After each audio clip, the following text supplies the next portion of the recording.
അസ്സലാമു അലൈക്കും വറഹ്മത്തുള്ളാഹി വബർക്കാത്തു. എസ് എൽ സിയിൽ പഠിക്കുന്ന 10ാം ക്ലാസ് പഠിക്കുന്ന വിദ്യാർത്ഥി വയറുവേദന എന്ന് പറഞ്ഞ് ആശുപത്രിയിൽ പോയി. നോക്കുമ്പോൾ കുട്ടി ഗർഭിണിയാണ്. അതേ ആശുപത്രിയിൽ കുട്ടി ഒരു ആൺകുഞ്ഞിക്ക് ജന്മം നൽകിയ ഈ വാർത്ത മാധ്യമങ്ങൾ കേൾക്കുമ്പോൾ പെട്ടെന്ന് ഓടി വരുന്നത് മുത്തായ ഹബീബ് സല്ലല്ലാഹു അലൈഹി വസല്ലം തങ്ങൾ പറയുന്ന കാര്യം എത്ര ഗൗരവമാണ് എന്നുള്ളതാണ്. നമുക്ക് നിസ്സാരമായി കാണുന്നുണ്ട്, അതിൻ്റെ വിപത്ത് വലിയ ഗൗരവമുള്ളതാണ്. കാരണം ഈ കുട്ടി പഠിക്കുന്നൊരു ഹോസ്റ്റലിലാണ്. കാരണം അത്രയ്ക്കും കർശനമായ നിയമമുള്ള, അവിടെ ഒന്നും സംഭവിക്കാൻ സാധ്യതയില്ലാത്ത, എങ്ങനെ പിന്നെ സംഭവിച്ചു? അവിടുത്തെ സ്കൂൾ പ്രിൻസിപ്പാൾ അതും മറ്റും ആളുകളുമായി ബന്ധപ്പെടും. അവിടെ അത്രത്തുള്ള സാഹചര്യമില്ല.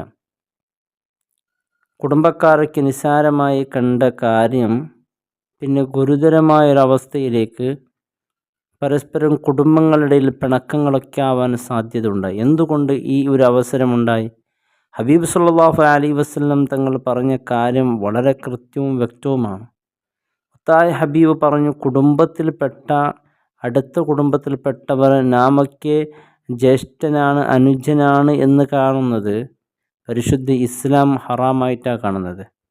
ഇവിടെ സംഭവിച്ചത് എന്താണ്? തൻ്റെ ഉപ്പയുടെ ജ്യേഷ്ഠൻ്റെ മകനുമായി അവർ പരസ്പരം സ്നേഹത്തിലാണ്. അവർ ആങ്ങളെ പെങ്ങളമാരെ പോലെ, അതായത് ജ്യേഷ്ഠൻ അനിയത്തിയെ പോലെയുള്ള ആ ഒരു രീതിയിലാണ് അവർ കണ്ടത്. പിന്നീടാണ് ഈ കുട്ടി ഈ വാപ്പയുടെ ജ്യേഷ്ഠൻ്റെ മകൻ്റെ കുട്ടിയാണ് എന്ന് മനസ്സിലായത്. ഇവനുമായിട്ടാണ് ഗർഭമുണ്ടായത്. ഇവരെന്നും പരസ്പരം ആ കുടുംബങ്ങളെ മുമ്പിൽ വെച്ച് തമാശ കളിക്കും, ചിരിയും കളിയും എല്ലാം ഉണ്ട്. കുടുംബം അത് നിസ്സാരമായി കണ്ടു. ഇപ്പോൾ നോക്കൂ, ആ പെൺകുട്ടി ഗർഭിണിയായപ്പോഴാണ് ഇതിൻ്റെ ഗൗരവം മനസ്സിലായത്.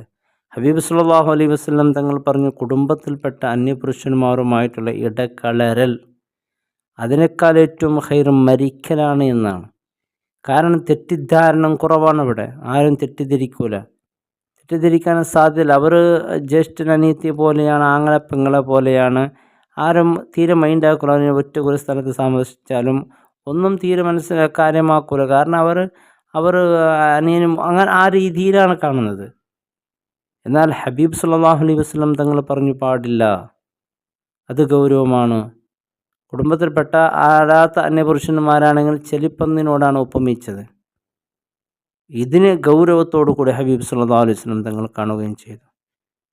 അതിന് നിസ്സാരമായി കാണുമ്പോൾ നോക്കൂ, ഇന്ന് ഗർഭിണിയായി പ്രസവിക്കുമ്പോൾ കുടുംബത്തിനിടയിൽ വടക്കുണ്ടായി, എന്തെല്ലാം ആ കുടുംബത്തിൽ പ്രശ്നങ്ങളുണ്ടായി. അവൻ ജയിലിലായി, ഈ വിദ്യാർത്ഥിയുടെ പഠനം മുടങ്ങി, കുടുംബത്തിലാകെ നാണം കെട്ട്.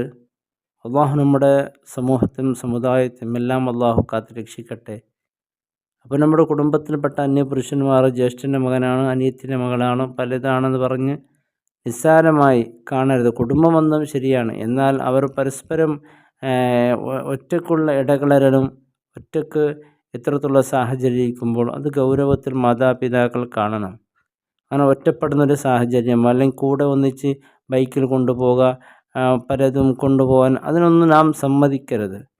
അത് പലവിധ അപകടത്തിൽ ചെന്നെത്തിക്കും. പിന്നെ അവസാനം ഇത്തരത്തിലുള്ള അവസ്ഥയിലെത്തുമ്പോൾ ഇത് ദുഃഖിച്ചിട്ട് കാര്യമില്ല. സ്ഥലവും കാര്യമൊന്നും പറഞ്ഞിട്ട് നമുക്ക് കാര്യമില്ല. ഇതിന് കൊണ്ട് നമുക്ക് മനസ്സിലാക്കേണ്ട ഒരുപാട് കാര്യങ്ങളുണ്ട്. അല്ലാഹു റബ്ബ് സുബ്ഹാനഹു വ തആല നമ്മുടെ പെൺമക്കളെയും എല്ലാം അള്ളാഹു കാത്ത് രക്ഷിക്കട്ടെ. അസ്സലാമു അലൈക്കും.